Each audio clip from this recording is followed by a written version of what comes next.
Hello everyone and welcome. I'm excited to start our presentation today. The title is telling us HOW when and where, and we'll be focusing on adverbs. In this session, we'll explore how adverbs help us describe actions, when things happen, and where events take place. We'll cover the different types of adverbs and see some practical examples. So, let's get started and discover the power of adverbs together. Let's take a closer look at what an adverb is. An adverb is a word that modifies or describes a verb, an adjective, or even another adverb. Essentially, it gives us more information about how, when, where, or to what extent something happens.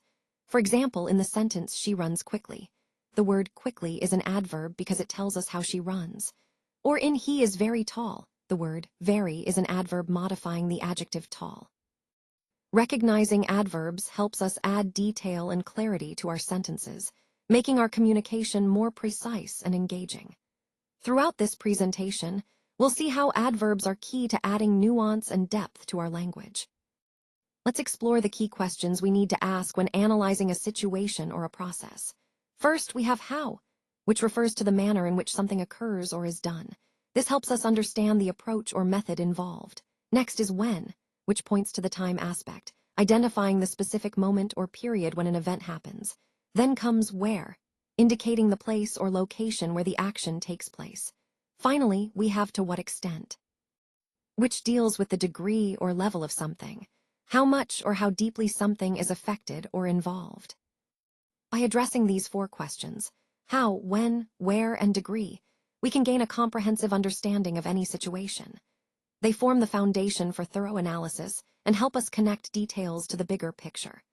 Remember, asking the right questions is crucial in guiding our investigation and ensuring we don't miss important nuances. This approach is fundamental in making informed decisions and understanding the full context of any issue we encounter. Today, I want to talk about adverbs of manner, which tell us how an action is done. For example, words like happily, loudly, carefully, and quickly. These words give us more detail about the way someone performs an action. You'll notice that many of these adverbs end in ly, which is a common pattern. They help make our descriptions more vivid and precise. When you see an adverb of manner, you can imagine exactly how the action is carried out. This is important because it adds clarity and emotion to our communication. Remember, these adverbs connect directly to the overall theme of describing actions with more detail. So, next time you're explaining how something happens, consider using an adverb of manner to make your meaning clearer and more engaging. Let's take a closer look at some common adverbs of place. Words like here, there, and everywhere help us specify the location of an action. For example, when I say I am here, it tells you exactly where I am. Similarly, there points to a different location, maybe farther away. Everywhere suggests that something is happening all around us in every place. Now, we also have words like indoors and outside. These describe whether something is happening inside a building or outside in the open air. Upstairs and downstairs tell us about levels within a building, whether someone is on the upper floor or the lower one. Nearby indicates proximity, something close by, while forward shows a direction ahead. The key point here is that these adverbs of place tell us where an action is taking place. They give us context and clarity about the location of activities or objects. Throughout this presentation, understanding these words helps us communicate more precisely about where things happen. They're essential tools in our language for describing positions and movements accurately. Let's take a look at some common adverbs of time: never, always, yesterday, soon, and later. These words help us understand when an action happens or doesn't happen. For example, if I say, I never miss a meeting, it means I don't do that at any time. On the other hand, if I say, I always arrive early, it shows a consistent routine. Then we have specific points in time, like yesterday, which refers to the day before today. It helps us talk about past events clearly. Moving forward, words like soon and later are about the future. Soon indicates something that will happen in the near future, while later suggests a more indefinite point in the future. These adverbs are essential because they tell us when asterisk actions occur, which is crucial for clarity in communication.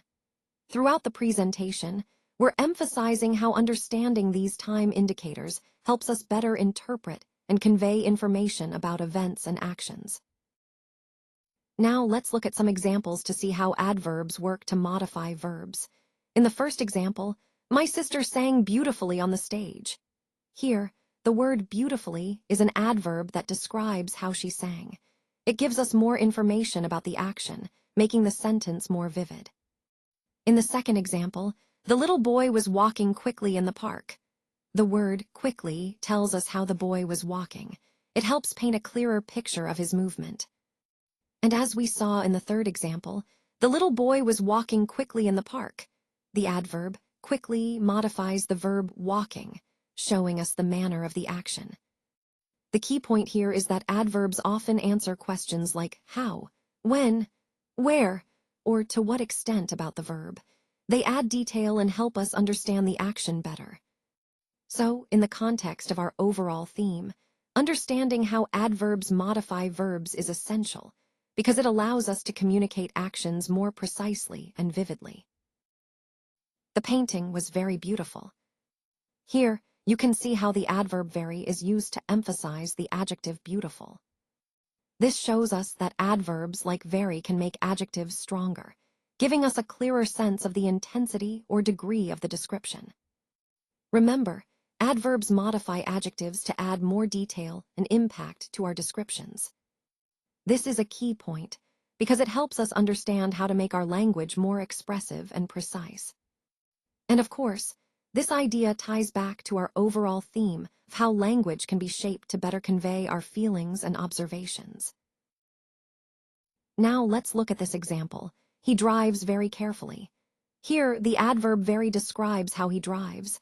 It emphasizes the degree of carefulness. Moving on to the next example, she finished too quickly.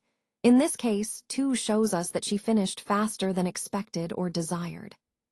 The key point is that adverbs tell us how something happens or the extent of an action. And importantly, adverbs can modify other adverbs as well. For example, in the phrase, very carefully, the adverb very is modifying another adverb carefully. So, when we talk about adverbs modifying other adverbs, it helps us give even more precise details about the action. Remember, understanding how adverbs work with other adverbs is crucial for clear and expressive communication. So on this slide, we're focusing on some key conjunction adverbs that help us connect ideas smoothly in our writing and speaking. First, we have therefore. This word is used to show a result or conclusion based on what was previously mentioned. It helps us link cause and effect clearly. Next, we have meanwhile. This is great for indicating that two things are happening at the same time, or to shift between different ideas happening concurrently. It keeps the flow natural and shows the relationship between events. Then there's nevertheless. This one introduces a contrast or a surprising point, even after something has been said. It's useful when you want to acknowledge a difficulty or exception but still move forward with your argument. Similarly, however, is another contrast connector. It often introduces a different perspective or a counterpoint, helping to balance your ideas and show complexity in your thinking. Now, the examples on the slide illustrate that these words show a relationship between ideas or connect two independent clauses. They're what we call conjunctive adverbs or connectors. They're essential tools for creating coherence and clarity in your writing.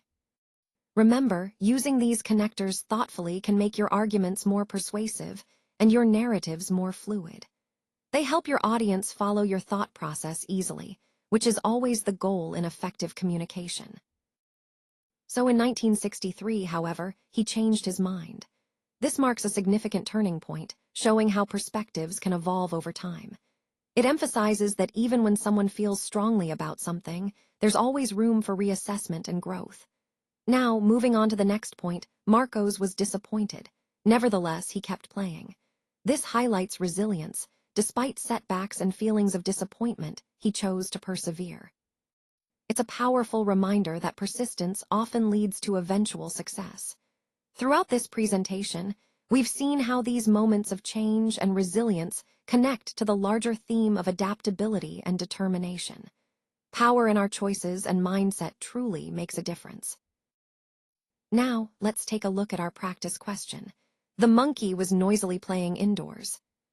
Here, I want you to find the adverbs in this sentence. Remember, adverbs are words that tell us how, when, where, or to what extent something happens. In this sentence, noisily describes how the monkey was playing, and indoors tells us where the action is taking place. Understanding adverbs helps us add more detail and clarity to our sentences, making our descriptions richer. So, for today's activity, it's your turn to identify those adverbs and see how they give us a clearer picture of the scene. Keep practicing, and you'll get better at spotting adverbs and understanding their role in sentence structure.